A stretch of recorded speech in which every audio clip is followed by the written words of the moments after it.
कंगन निकाल ही लूंगी।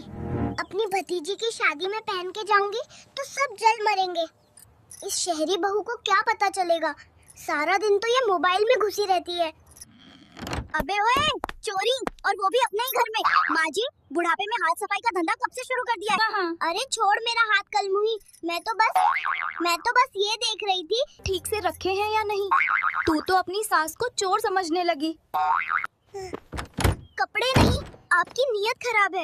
ये कंगन मेरे पिताजी ने दिए हैं। अगर दोबारा इस अलमारी के पास दिखी तो सीधा पुलिस को बुला के आपकी तलाशी दिलवाऊंगी। ले, अब माँ जी ने दोबारा बहुत शेरनी बन रही थी ना। इस घर की मालकिन मैं हूँ और मेरी मर्जी के बिना यहाँ पत्ता भी नहीं हिलता। मालकिन होंगी आप अपने जमाने की, अब जमाना मेरा है। लीजिए, अब इसी साबुन से अपना दिमाग भी साफ कर लीजिए। हाय राम, मार डाला रे गाँव वालों। देखो, ये बहू मुझे नहला नहला के मारना चाहती है। पप्पू कहाँ मर गया रे? तू देख, तेरी लुगाई ने क्या हाल कर दिया मेरा। चिल्लाओ मत माँ जी, अभी तो सिर्फ पानी डाला है।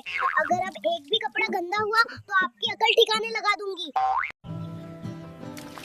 अरे ये क्या महाभारत मची है? माँ, तुम गीली क्यों हो और प्रिया इतना गुस्से में क्यों है? क्या तुम दोनों घर को कुश्ती का अखाड़ा बनाना चाहती हो?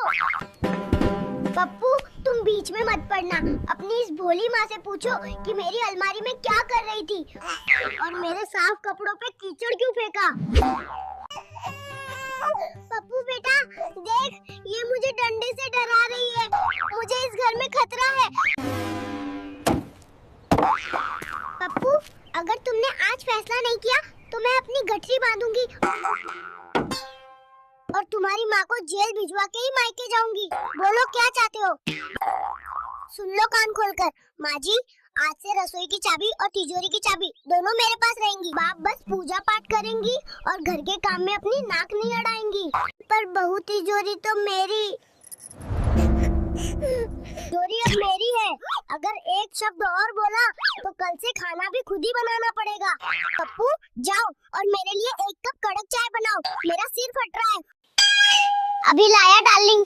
माँ, तुम भी चुपचाप बैठ जाओ वरना आज हमें चाय भी नसीब नहीं होगी। ठीक है बहू, जो तेरी मर्जी, बस अब पुलिस मत बुलाना। अरे ओ सासू माँ, हाथ धीरे चल रहे हैं आपके। क्या रात को बादाम नहीं खाए थे? जल्दी ये टोकरी भरो और खेत में फेंक के आओ। बहू, कमर में कतई जान नहीं बची है, थोड़ा सा रहम कर। कल से मेरी छाती में दर्द हो रहा है। रहम? जब मैं शहर से आई थी और आप मुझे तपती धूप में गोबर पथवाती थी, तब कहाँ गया था आपका रहम? बहू, गला नहीं उतर रही है सूखी रोटी, कम से कम एक चम्मच घी तो दे दे। घी?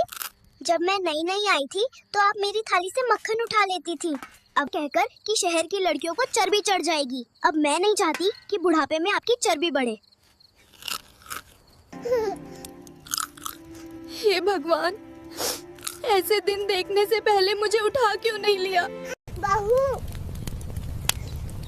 हमें बहुत जलन हो रही है, गैस पे रोटियां सेक लेने दे, मेरा दम घुट रहा है इस धुएं में। क्यों माँ जी, जब मैं नई आई थी तब तो आप कहती थी कि चूल्हे की रोटी में ही स्वाद होता है। अब क्या हुआ? जोर से फूंक मारिए, अगर आग बुझी तो आज पप्पू भी आपके साथ भूखा सोएगा। माँ, धीरे से फूंक मार ले वरना आज ये चंडी सच में पूरा घर सिर पे उठा लेगी। तू बस आग जला ले, नहीं तो हम दोनों की शामत आ जाएगी। मैं लकड़ियाँ तोड़ रहा हूँ, तू जल्दी कर। जरा जोर लगाइए माँ जी, क्या हाथों में जान नहीं है या फिर बुढ़ापा आ गया है?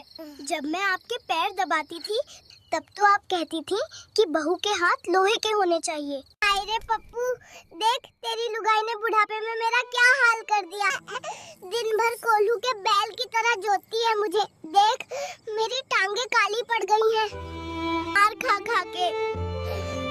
तू चूड़ियां पहन ले बेटा, तेरी माँ इस घर में घुट घुट के मर जाएगी। आज अगर मैंने इसे सीधा नहीं किया तो मेरा नाम भी पप्पू नहीं। प्रिया, ओ प्रिया, बाहर निकल। क्या हुआ, गला बहुत फाड़ रहे हो? अपनी इस भोली माँ का दुख देखकर जोश आ गया क्या? ये चिमटा नीचे रख। मेरी माँ के साथ जो तू ये जुल्म कर रही है वो अब और नहीं चलेगा। इस घर का मालिक मैं हूँ, चल अम्मा के पैर छू और माफी मांग, वरना अभी के अभी तुझे धक्के मार के बाहर निकाल दूंगा। मालिक, तू जो अपनी बीवी की कमाई पे पलता है वो मालिक बनेगा। और माँ जी, ये जो आपने टांगों पे रंग पसीने से बह रहा है। देख। आह प्रिया, उंगली छोड़ माँ, ये रंग। बहुत माँ बेटा बन रहे थे ना, अब सजा भी साथ में भुगतो। पप्पू, तू आज से घर की साफ सफाई करेगा और माँ जी आप रसोई में खड़ी होकर इनके लिए रोटियां बेलेंगी।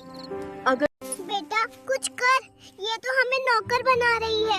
कल तक मैं इस घर की मालकिन थी और आज देख हमारी हालत क्या कर दी इसने। अगर तू आज चुप रहा तो कल हमें दरवाजे पे खड़ा कर देगी। अम्मा चुप हो जा, तेरी वजह से आज मेरे हाथ में भी झाड़ू आ गई। अगर मैंने इसे मना किया तो ये चिमटा मेरे चेहरे पे सजेगा। अम्मा, सब तेरी गलती है, तूने ही उसे भड़काया था। अब देख मुझे ये दिन देखने पड़ रहे हैं। शहर की लड़की थी, प्यार से रहती, तूने ही उसे चंडी बनाया। अरे ओ जोरू के गुलाम, अपनी माँ को दोष दे रहा है। तू मर्द होता तो वो आज हम पे हुक्म नहीं चलाती, तू तो कती भीगी बिल्ली निकल। बातें बंद, काम चालू। पप्पू, वो कोना गंदा है और माँ जी बर्तनों की आवाज कम आनी चाहिए, नींद खराब हो रही है। जल्दी करो वरना नाश्ते में सिर्फ कच्चा प्याज मिलेगा। इस कलमुही ने हमारा जीना हराम कर रखा है। आज रात तू ये सफेद चादर ओढ़कर अंधेरी कोठरी में छुप जा। जैसे ही वो अंदर आए तू डरावनी आवाजें निकालना।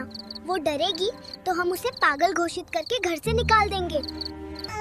अरे तू डर मत, मैं बाहर खड़ी रहूंगी। जैसे ही वो चिल्लाएगी मैं गांव वालों को बुला लूंगी। चल जाके छुप जा। अरे बहू, जरा जल्दी आ, कोठरी में कुछ गिरने की आवाज आई है, शायद बिल्ली घुस गई है, जरा जाके देख तो सही।